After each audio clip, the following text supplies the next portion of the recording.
بسم اللہ الرحمن الرحیم الحمدللہ رب العالمین والصلاة والسلام علی سید المرسلین وعلی آلہ وصحبہ اجمعین۔ ان دونوں بہادروں کے اسلام لانے کے بعد یعنی حضرت حمزہ اور حضرت عمر رضی اللہ تعالیٰ عنہما کے مسلمان ہو جانے کے بعد ظلم و طغیان کے بادل کا چھٹنا شروع ہو گیا اور مسلمانوں پر جو ظلم و ستم ہو رہے تھے وہ کم ہو گئے اور کفار قریش گفتگو اور بات چیت پر اتر آئے۔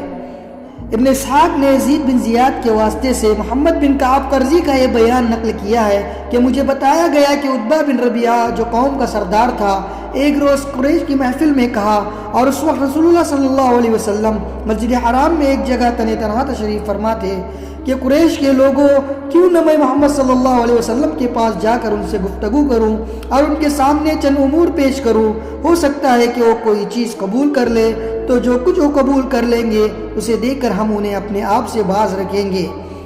یہ اس وقت کی بات ہے جب حضرت حمزہ رضی اللہ تعالیٰ عنہ مسلمان ہو چکے تھے اور مشرکین نے دیکھ لیا تھا کہ مسلمانوں کی تعداد برابر بڑھتی جا رہی ہے۔ مشرکین نے کہا، ابو الولید آپ جائیے اور ان سے بات کیجئے۔ اس کے بعد عتبہ اٹھا اور رسول اللہ صلی اللہ علیہ وسلم کے پاس جا کر بیٹھ گیا، پھر بولا، بھتیجے ہماری قوم میں تمہارا جو مرتبہ و مقام ہے اور جو اعلیٰ نسب ہے وہ تمہیں معلوم ہی ہے، اور اب تم اپنی قوم میں ایک بڑا معاملہ لے کر آئے ہو جس کی وجہ سے تم نے ان کی جماعت میں پھوٹ ڈال دی ہے اور ان کی عقلوں کو حماقت سے دوچار قرار دیا، ان کے معبودوں اور ان کے دین کی عیب چینی کی ہے، اور ان کے جو اجداد گزر چکے ہیں انہیں کافر ٹھہرایا۔ لہٰذا میری بات سنو، میں تم پر چند باتیں پیش کر رہا ہوں، ان پر غور کرو، ہو سکتا ہے کہ کوئی بات قبول کر لو۔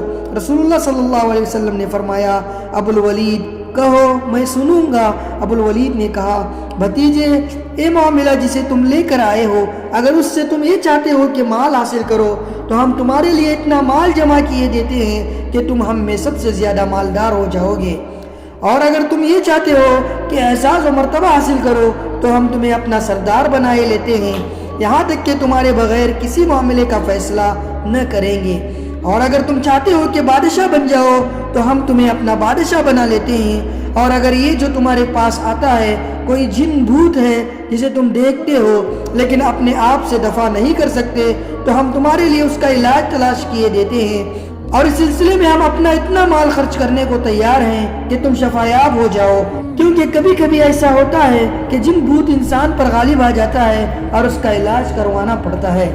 عتبہ یہ باتیں کہتا رہا اور رسول اللہ صلی اللہ علیہ وسلم سنتے رہے۔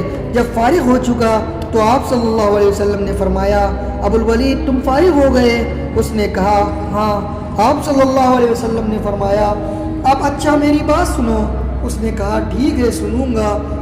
رسول اللہ صلی اللہ علیہ وسلم نے قرآن کی آیات کی تلاوت شروع کر دی۔ رسول اللہ صلی اللہ علیہ وسلم آگے پڑھتے جا رہے تھے اور عتبہ اپنے دونوں ہاتھ پیچھے زمین پر ٹیکے چپ چاپ سنتا جا رہا تھا۔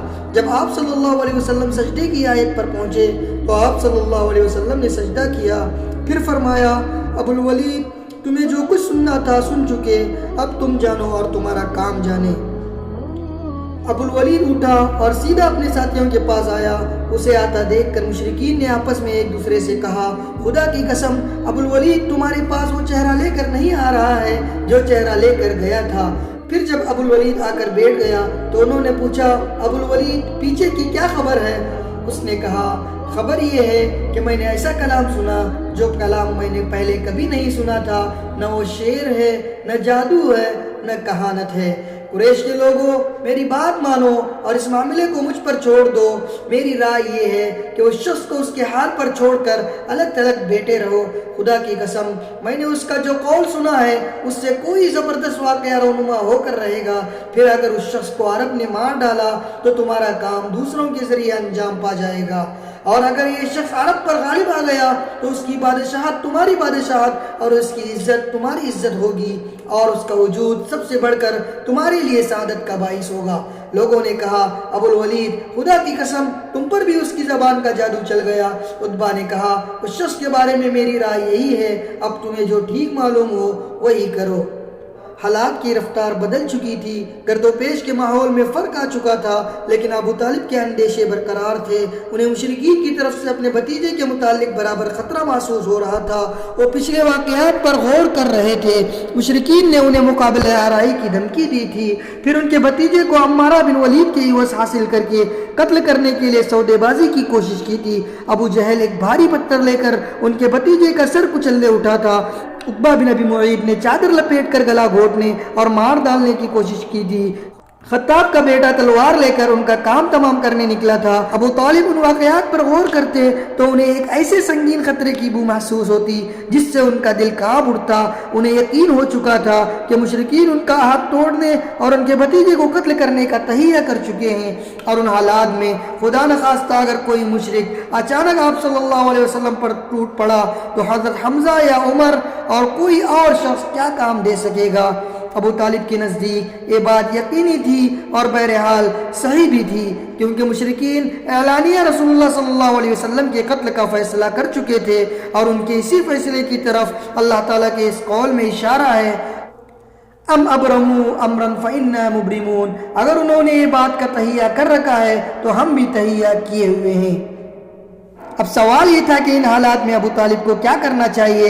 انہوں نے جب دیکھا کہ قریش ہر جانب سے ان کے بھتیجے کی مخالفت کر رہے ہیں تو انہوں نے اپنے جد اعلیٰ عبد مناف کے 2 صاحبزادوں ہاشم اور مطلب سے وجود میں آنے والے خاندانوں کو جمع کیا اور انہیں دعوت دی کہ اب تک وہ اپنے بھتیجے کی حفاظت و حمایت کا جو کام تنہا انجام دیتے رہے ہیں اب اسے سب مل کر انجام دیں گے۔ ابو طالب کی یہ بات عربی حمیت کے پیش نظر ان دونوں خاندانوں کے سارے مسلم اور کافر افراد نے قبول کی، البتہ صرف ابو طالب کا بھائی ابو لہب ایک ایسا فرد تھا جسے اس نے منظور نہ کیا اور سارے خاندان سے الگ ہو کر مشرکین قریش سے جا ملا اور ان کا ساتھ دیا۔